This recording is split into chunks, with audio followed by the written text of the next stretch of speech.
Hi everyone, I'm Rachel Johnson, the CEO here at Cherryland Electric Cooperative, and this month I want to talk to you about capital credits. Capital credits are essentially the margins of the cooperative. We are a not-for-profit utility, so at the end of the year, if we have any margins, they get returned back to our members, which is one of the benefits of cooperative membership. That's a kind of a two-part process. So first they'll get allocated to our members based on the previous year's sales or previous year's margins, and then eventually they'll get retired in the form of cash. And if you're interested in learning more about that process, our CFO, Mark Wilson, and I did a deep dive podcast about it recently, so check that out. But what I wanted to talk to you about today is what's going to be happening with Cherryland's capital credit retirement this year. Since 2009, Cherryland has been in a position to retire capital credits every year. In fact, over that period of time, we've retired almost $31.5 million in capital credits, and we're really proud of that history.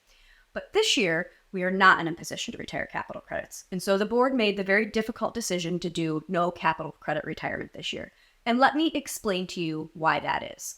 There are really two reasons for this decision. First, our sales have been sluggish this year. In general, our sales are driven mostly by weather. When it's really hot, people turn on their air conditioners. When it's really cold, they run their heaters and the fans that are associated with that, and we sell more kilowatt hours. But this year has just been a really mild year. We had a mild winter, followed by a mild summer, followed by a relatively mild fall, and what that means is that our sales are about 5.5% below what we budgeted. That's not uncommon. That happens to us. I mean, you can't control the weather, right? But what is adding to that is the second reason we're not in a position to retire capital credits this year, which is while our revenue is down, our costs are up. And they're up for all the things that you guys are seeing in your homes and businesses. Inflation is impacting the cooperative in really significant ways. And we see those inflationary pressures in terms of labor cost, in terms of supplies. I mean, if you think about how supply chain dependent the cooperative is, that things like transformers, the cost of a transformer has gone up 30%. We're also seeing lots of construction growth on our system, so we're really exposed to those cost increases.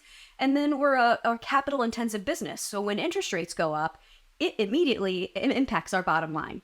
So those cost pressures combined with that sluggish revenue means we are going to end this year with negative operating margins.